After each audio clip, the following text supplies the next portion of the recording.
Now. We're testing, and I want to welcome all of you, even with the test. I'm excited about today's because I'm going to be talking about an experiment. Meredith is watching. I'm so glad.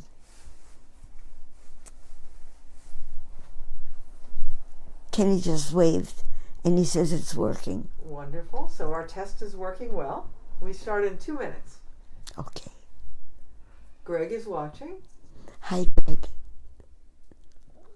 And if I should be louder or something, I think they would let you know. They'll let me know. Fine.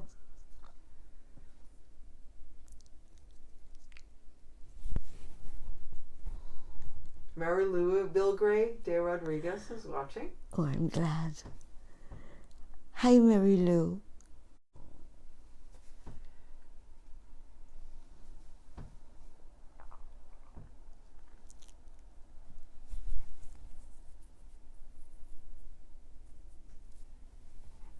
She says, "Hey, hi, Hedy Joy." You give me joy. Does she hear me when I say it? Yes. Oh, I'm so glad. I love her. And you're talking to her in Panama, right? Yes. That's pretty wonderful. Carl Rosby is watching.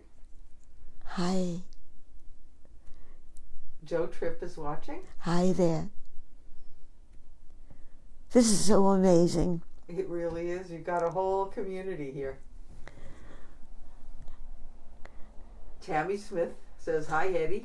Oh, Tammy, I'll be talking about something that'll interest you very much.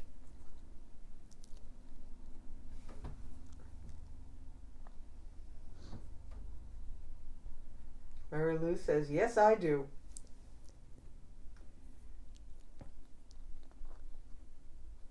And Christopher says hello from Hernan and Christopher. Oh. We miss having Hernan here. Yes. And Christopher with him. Absolutely. Okay, starting. Everybody welcome. I'm allowed to start. Today's fascinating for me, okay? The very bad part is that it's very cold outside and pouring, so we're having to be inside, which means that the rest of the crew has to be outside because they can't come into the house yet. And here's what I'm going to be doing. This is going to be about how we see ourselves.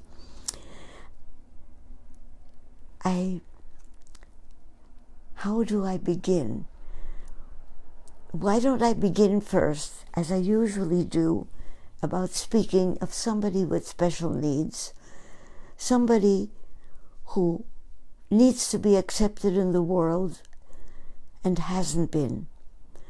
And I think part of the program that I do, the intent is to make people see each other as human and as good as themselves, instead of as strangers.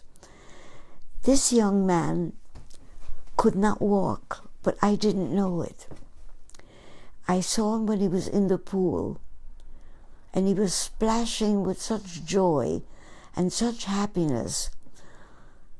And then when he got out, I realized he couldn't walk. But in the water he could. And if not for these institutions, where people volunteer to help, he could not have gone into the water, because there wouldn't be enough staff, enough people to let everybody have that joy. So that's the first one I'll speak about. But I want to go further. I have always done portraits, but if I did them for money, then I knew my job was to make the people look the way they wanted to look, because that's what I wanted, a picture of myself. And why don't I begin with the other pictures now? You can take any one at random.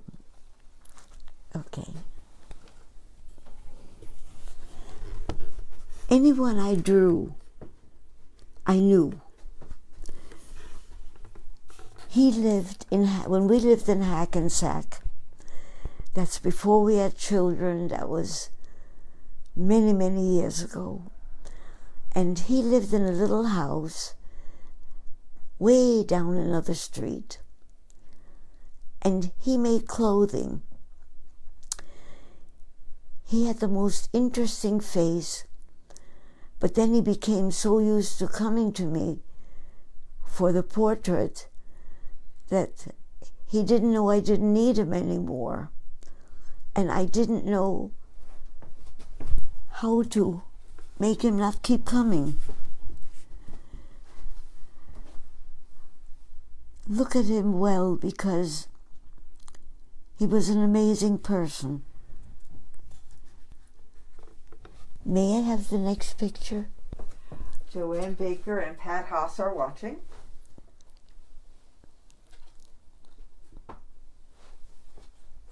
I'll hold it and then give it to you. Thank you. And each of these pictures is on the Facebook page.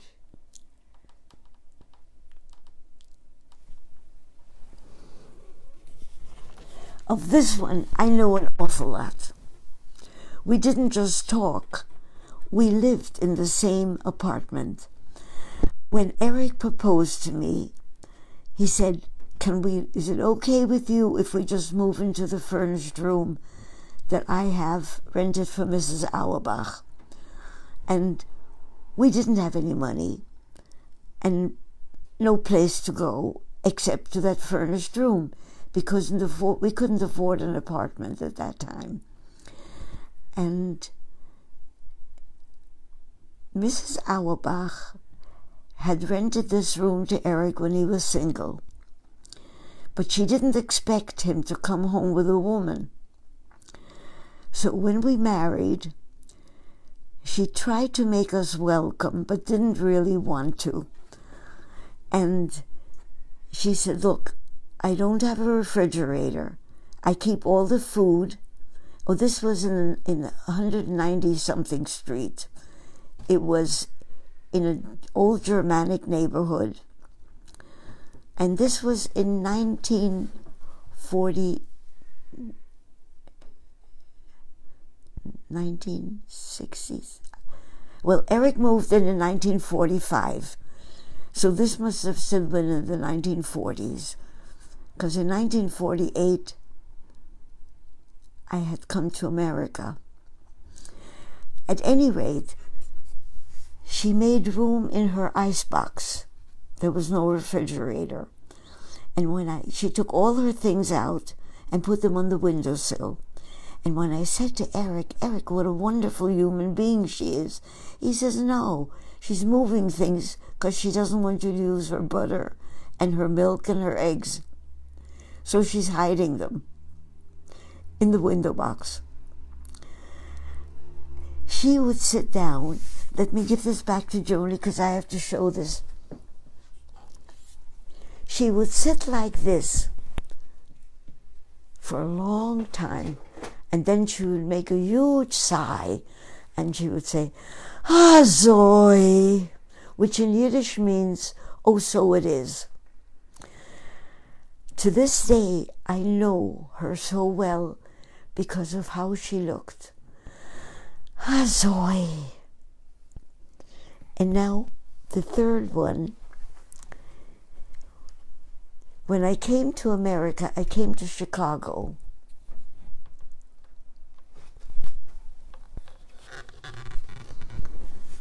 And I lived with an aunt and uncle while I went to art school. And they introduced me to a rabbi who would come and visit them often. And it was the saddest face I've ever seen. And I'm going to hold it so they can see it better, because it's in shadow. It's on the Facebook. But it's on Facebook as well. And as he spoke, there was such sadness in him. And I captured it. Which leads me into what this whole program is going to be about. How do we look to ourselves? I have a wonderful new friend whom I met through Facebook, through Ernan, who was watching Facebook, and she is a friend of his and lives very close to me, and she watched with him, and one day said, Hedy lives so close, you'd like to know each other, why don't you go over? And she did, and her name is Linda, and I asked her for permission to talk in full about this. So let me put the rabbi down. Let me explain an experiment which Linda and I have been doing. I was drawing her. When I had my stroke 2.5 years ago, during rehab, I drew everybody whom I saw constantly, because people have always fascinated me, and suddenly I had models, not the fake models in art school who pose, but people who are real. My hardest thing about drawing people from disabilities is I can't be with them now, so I'm showing you the old ones. But now I can speak about a real one. And I'll show you her drawing when I'm finished with it, because I'm not finished with it yet. But Linda came, and I began to draw her. And Linda's listening. I hope so. Hedy, I'm listening. I told her that I would be, I had to ask for permission.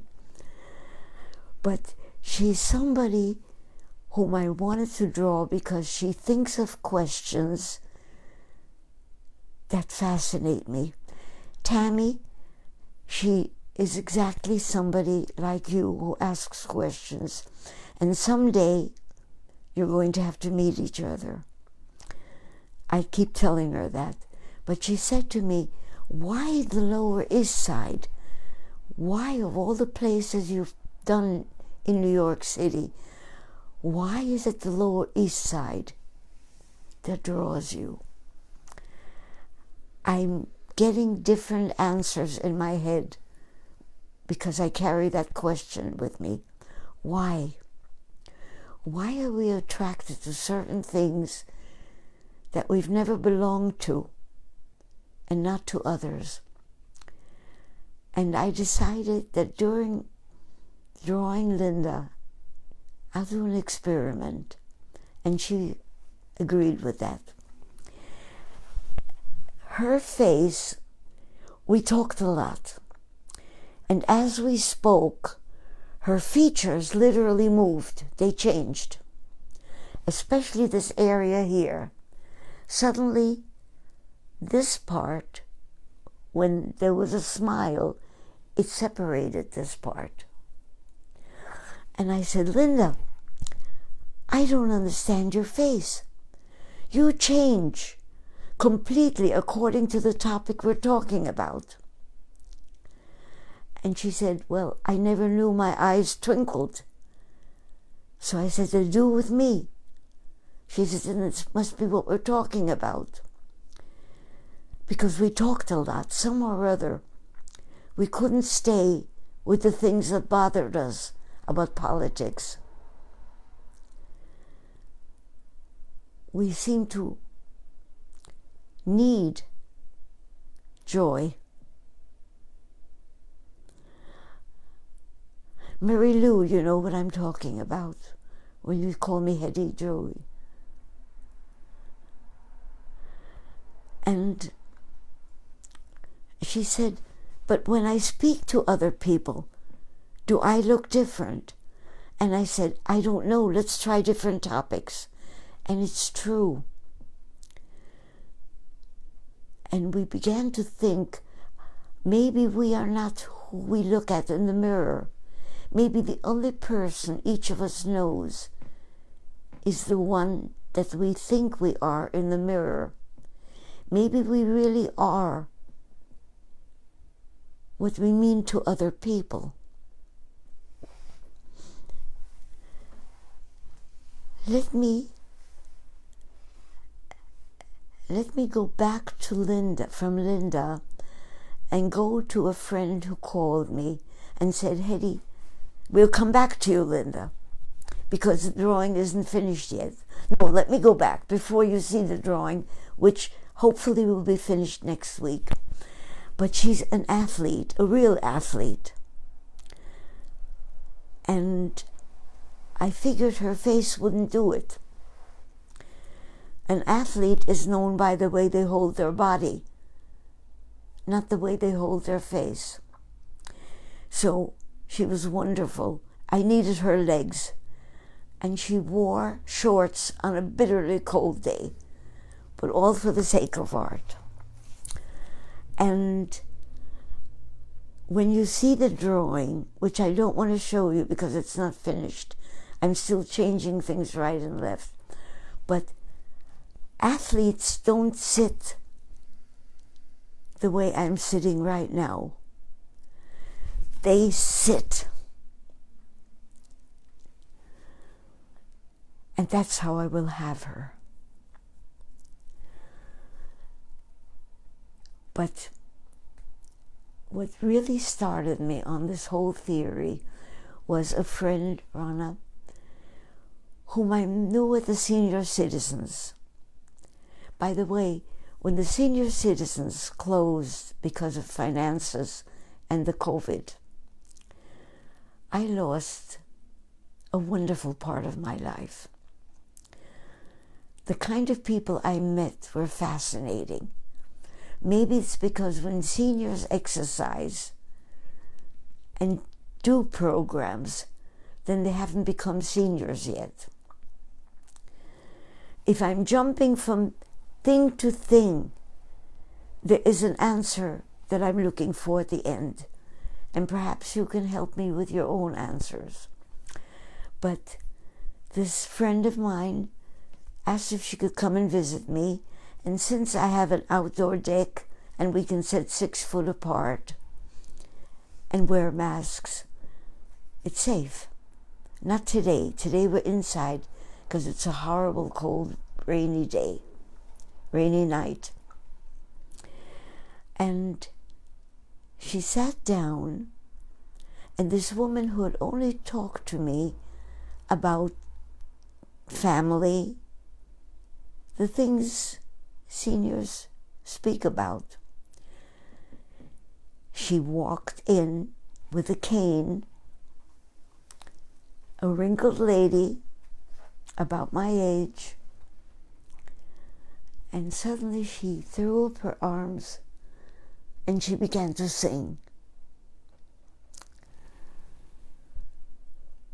And I said, after she was done singing, because I was so happy, I had enjoyed it so much, she sang so beautifully, I said, I didn't know you could sing. I've known you for so long, but I didn't know you could sing. She said, I sing all the time. I sang in the synagogue and the choir. I sang in every school production. It's who I am. And I even sing in the Thanksgiving Day Parade. And I thought to myself, maybe we are not what we look like. Maybe we are what we do. Maybe we are what we love. And maybe we can't show it to most people. Who are we? And Linda and I, in her drawing, are experimenting. I'd like you to think about it. I would like to tell you that I cannot show this with what I feel about. But would you give me this? Thank you. Would you show it first? We have a wonderful family friend whose name is Eileen Cutler. She does documentaries. She did this photograph. By the way, she and her family are in the painting that I did, which is going to be number 91. I think I've shown it to you last time. Did I, Joni? I'm not sure. Joni's Kenny's painting? Yes, yes. Yes. Because I needed them in it. Even though they don't live on that street, they live upstate. But when we lived upstate, she and her family came to see us. And Eric and I stood in front of the door. This is a masterpiece because, unlike most photos, it's us.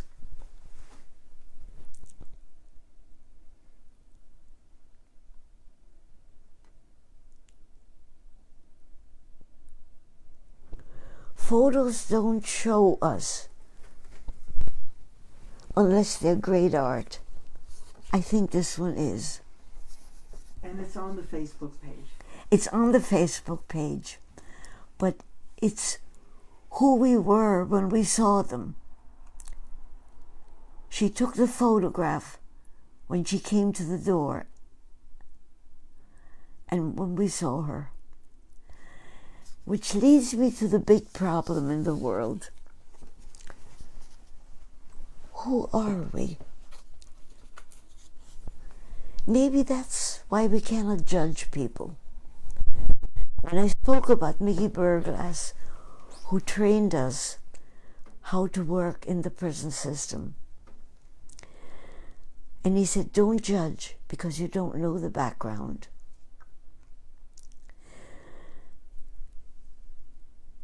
This picture which you just saw was us seeing people we loved.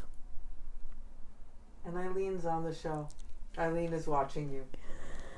I'm glad. I'm glad. I want to go back to what Linda and I are experimenting with. Are we really only what people allow us to be? Isn't that something to think about? Maybe I painted. Maybe that's a partial answer why I feel at home on the Lower East Side. I'm allowed to sit on a street corner and people forgive me when the painting begins, when it looks so ugly, when it's just blocks of color.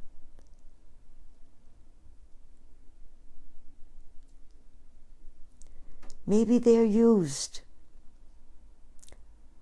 to being looked at as if they were strangers. The sentences that I remember is, it's good you keep busy. Would you paint me in there? I was accepted in my dungarees because when I worked on Fifth Avenue, I wore designer jeans. And I'm not a designer jeans person. But I needed to fit in. Maybe emotionally, I fit into the poor areas because I was a refugee. Let me go back into resemblances, because next week you will see the picture of Linda, even if it's not finished.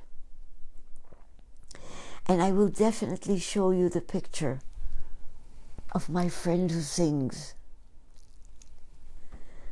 Today I'm showing too many, and I don't want to confuse you. I do want to go back to this. I need to make you understand, you who are isolated from the people you love because of COVID. Stop being isolated. Find people who do not look like you. Even if it's just to give a cup of coffee to a beggar on the street.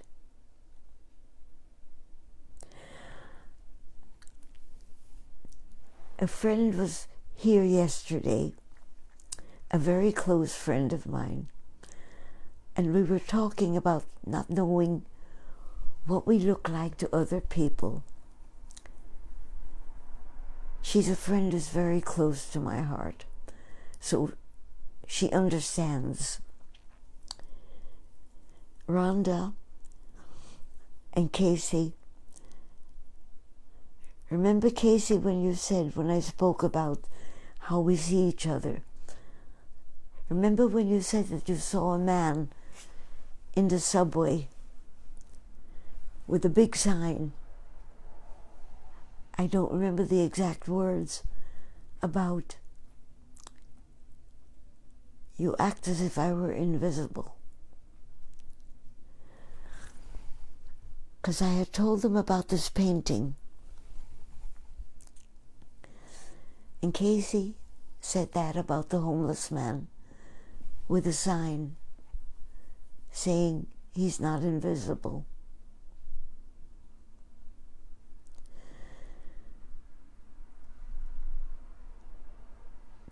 I think next week I'm going to show a painting I made of the Amtrak waiting room, where the homeless try to make themselves look invisible so that they won't be thrown out. That was when I did the painting. Now they can't even go in. If you don't have a ticket for an outgoing train, not the old one that brought you here, we're slowly trying to eliminate people who make us look bad.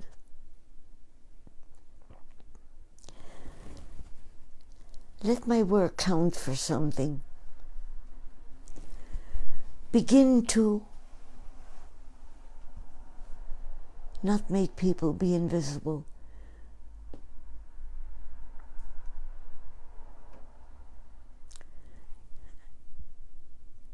Right now,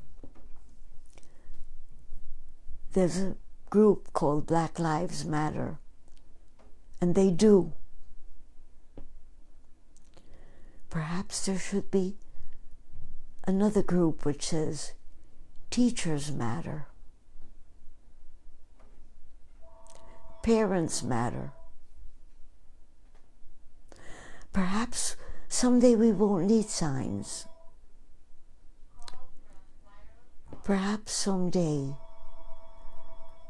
we will all matter and not be invisible.